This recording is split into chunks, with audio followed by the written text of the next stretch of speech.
Welcome. Today we're exploring Seattle, not by walking its streets but through 10 remarkable books that reveal the city's soul. We know places through stories, and Seattle's are as varied as its weather-rain-soaked, tech-driven, and rich with history. These novels span genres and eras from the 1962 World's Fair to today's digital age, each offering a unique lens on the city's identity. Seattle is a city of contradictions, moody landscapes, vibrant subcultures, and resilient people. This list is personal and incomplete, so I invite you to share your favorite Seattle books in the comments. Let's build a bigger library together. Now let's begin. Our journey starts in Seattle's International District during World War II, in Jamie Ford's hotel on the corner of Bitter and Sweet. The novel follows Henry, a Chinese-American boy, and Keiko, a Japanese-American girl, whose friendship is tested by the forced internment of Japanese Americans. The Panama Hotel, where lost belongings are discovered decades later, becomes a symbol of memory and loss. Ford's Seattle is alive with jazz, markets, and the pain of prejudice, but also with hope and resilience. This story reminds us that cities are archives of human experience, full of heartbreak, but also enduring love. Now we're going to shift gears and leap into the present day, landing squarely in the heart of Seattle's unique and often quirky atmosphere. We'll be exploring the Emerald City through the lens of Maria Semple's acclaimed novel, Where'd You Go, Bernadette? This book offers a satirical yet insightful look at life in modern Seattle. The story unfolds in a distinctive way, primarily told through a series of emails, letters, and various documents. This epistolary style gives us a fragmented yet intimate view of the characters and their lives. At the center of it all is Bernadette Fox, a woman who was once a brilliant and celebrated architect, but who has now become something of a recluse. She's retreated from the world, grappling with personal demons and a profound sense of disillusionment. Bernadette finds herself adrift in the often overwhelming and chaotic landscape of tech-driven Seattle, a city that seems to amplify her feelings of isolation. Semple's sharp wit and keen observations skewer the city's pervasive tech culture, holding a mirror up to its sometimes absurd excesses. The novel also takes aim at the phenomenon of helicopter parents, those overly involved and intensely focused on their children's success. And it doesn't shy away from satirizing the performative progressivism that can sometimes be found in affluent liberal communities.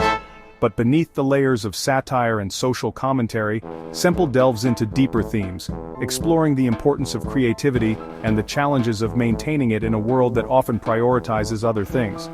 She also examines the complexities of motherhood and the universal human struggle to find one's place and fit in, even when feeling like an outsider. When Bernadette suddenly disappears, it sparks a journey of self-discovery, a quest for identity and meaning, all set against the backdrop of a city often perceived as obsessed with success, innovation, and outward appearances. Ultimately, it's a love letter to misfits and those who don't quite fit the mold, and a poignant reminder that every city, no matter how modern or seemingly homogeneous, hides a multitude of wild, unexpected, and deeply human stories, just waiting to be uncovered. These stories exist beneath its polished surface, often unseen by the casual observer. In this novel, Seattle is portrayed as both a vibrant playground, full of opportunities and experiences, and a pressure cooker, where the pursuit of success can sometimes lead to immense stress and a feeling of being lost. Imagine experiencing the vibrant city of Seattle, not through your own eyes but through the perceptive gaze of a dog. What if Seattle was seen through the eyes of a dog? What nuances would you pick up on? What would truly capture your attention? Garth Stein's The Art of Racing in the Rain does just that, offering a unique and heartwarming perspective on life, love, and loss, all set against the backdrop of the Emerald City. Enzo, the canine narrator, isn't just any dog. He's an astute observer of the human condition, a philosopher in fur, if you will. He observes his owner Denny's struggles and triumphs, offering insightful commentary on the challenges and joys of life. He sees the world with a clarity that often eludes us. Enzo interprets life through the lens of racing, using racing as a metaphor for life's unpredictability, its twists and turns, and the constant need to adapt and persevere. The city's rain and neighborhoods, its unique atmosphere and character, become an integral part of Enzo's sensory world, a tapestry of sights, sounds, and smells that shape his understanding of the human experience. It's moody, introspective, and deeply human, reflecting the emotional landscape of the story itself. Through love, the unwavering bond between Enzo and Denny, loss, the inevitable heartaches that life throws our way, and endurance, the strength to keep going even when things get tough. Enzo teaches us about loyalty and hope, reminding us of the power of unwavering devotion and the importance of finding light even in the darkest of times. Stein's Seattle is not just a setting, a mere backdrop for the story, but a character, a living, breathing entity that influences the narrative and shapes the characters' lives. It's gray, contemplative, and full of quiet courage, mirroring the resilience of the human spirit. This novel will make you laugh, with Enzo's witty observations and endearing personality, cry as you witness the challenges and heartbreaks that Denny and Enzo face, and see the city through new eyes, appreciating its beauty and complexity in a whole new light. Sometimes the wisest stories come from the most unexpected narrators, offering profound insights into the human condition. Now, we step back to Seattle in the late 1960s, a city shaped by hardship, hope, and the daily struggle for dignity. Anna Jean Mayhew's Tomorrow's Bread immerses us in the lives of working-class families, where every loaf and every moment is hard-won. The novel follows three women, each facing poverty, prejudice, and the uncertainty of tomorrow. Mayhew's Seattle is a city of rain-soaked streets, crowded apartments, and the quiet strength found in community. The weather, persistent drizzle and gray skies, mirrors the characters' struggles, but also their resilience. Bread becomes a symbol of survival, of family, and of the small joys that carry people through the hardest days. Through moments of kindness and solidarity, the novel reveals how hope can rise even in the darkest times. Mayhew's writing brings to life the sounds of the city, children's laughter echoing in narrow hallways, the distant rumble of buses, the hush of rain at night. The story uncovers hidden injustices, systemic barriers, silent sacrifices, and the courage it takes to dream of something better. Here, Seattle's gloom is not just backdrop, it's a living presence shaping every choice and every act of defiance. Yet in the warmth of a shared meal or a neighbor's smile, the city's heart beats strong. Tomorrow's Bread reminds us that beneath every city's surface, stories of endurance and hope are waiting to be found. In Mayhew's Seattle, tomorrow's bread is never guaranteed, but the promise of a new day is always just beyond the rain. Anna Quinn's The Night Child, a captivating title that hints at the darkness and mystery within its pages. The Night Child takes us deep into the complex mind of Nora, a dedicated Seattle teacher. We see her in her element, shaping young minds, but beneath the surface lies a hidden turmoil. As the story unfolds, Nora begins unraveling as repressed trauma resurfaces, threatening to shatter the carefully constructed reality she has built around herself. The past refuses to stay buried.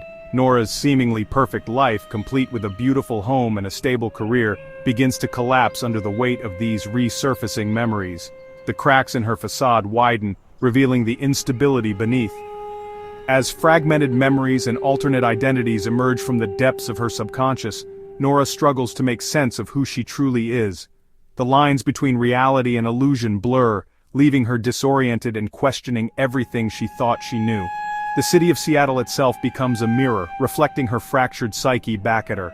Its familiar landmarks now seem distorted and unsettling, mirroring her internal chaos. Seattle's ever-present rain and the stark beauty of its surrounding landscapes serve as a constant reminder of Nora's inner turmoil, reflecting her confusion, her pain, and her desperate search for clarity. The perpetual drizzle blurs the line between reality and memory, creating an atmosphere of uncertainty and unease that permeates every aspect of Nora's life. Anna Quinn, drawing upon her experience as a therapist, writes with remarkable insight and deep compassion, offering a nuanced and empathetic portrayal of trauma, its lasting effects, and the arduous journey towards healing and self-acceptance. The novel is undeniably unsettling, delving into the darkest corners of the human psyche, but it is also profoundly vital, showing the city not just as a backdrop, but as an active participant, a character in its own right, shaping and influencing Nora's journey towards self-discovery. At its core, it's a psychological thriller, where the greatest suspense lies not in external threats, but in the internal battles Nora wages against her own mind. Ultimately, Seattle becomes a canvas upon which Nora paints her own story of survival, resilience, and the long, arduous road to self-discovery and acceptance. Daniel James Brown's The Boys in the Boat tells the true story of the University of Washington rowing team's 1936 Olympic triumph. Joe Rance and his teammates, underdogs from Depression-era Seattle, find hope and belonging on Lake Washington. Brown vividly recreates the city's grit and the elegance of rowing, making the Shell House a sanctuary. The narrative builds to a dramatic Olympic victory, a rebuke to Nazi ideology. This non-fiction epic is a tribute to Seattle's resilience and the power of teamwork. It's a love letter to a city and its spirit. In Sherry Reynolds' Bitterroot Landing, Seattle is a place of refuge and transformation for Jael, who flees an abusive southern home. The city offers anonymity, acceptance, and the chance to rebuild. Jael finds community and healing among women who help her reclaim her voice. Seattle becomes a symbol of hope, a place to start over and find personal truth. The novel explores faith, forgiveness, and the power of new beginnings. For many, Seattle is not just a city, but a promise of renewal. Jim Lynch's Truth. Like the sun weaves together two Seattles, the optimistic 1962 World's Fair and the cynical tech era of 2001. Roger Morgan, the fair's mastermind, is both visionary and morally gray. Decades later, a journalist's investigation into his past exposes the city's shifting values and hidden costs of progress. Lynch's dual timeline explores how cities rewrite their own histories and myths. The novel asks, what's the real price of ambition? Seattle's evolution is captured in rich detail, from the Space Needle's birth to the rise of tech. It's a story about power and memory, and the stories cities tell about themselves. No Seattle tour is complete without J.P. Beaumont, J.A. Jance's iconic detective, introduced in until proven guilty. Beaumont's investigation into a child's murder takes us through 1980s Seattle's gritty streets and hidden corners. Jance's insider knowledge brings the city to life, its neighborhoods, landmarks, and November gloom. The novel is a time capsule of pre-tech Seattle, with timeless human drama at its core. Beaumont's world is authentic, flawed, and deeply connected to the city's fabric. This series is a chronicle of Seattle's evolution, seen through the eyes of its most steadfast protector. Start here to meet a city and a detective you'll never forget. Sherman Alexie's Smoke Signals, based on his short stories, offers a vital perspective on urban Native American life in Seattle. Alexie's characters are contemporary, resilient, and navigate the space between reservation and city. Seattle is both opportunity and alienation, a place to escape, but also to confront racism and cultural identity.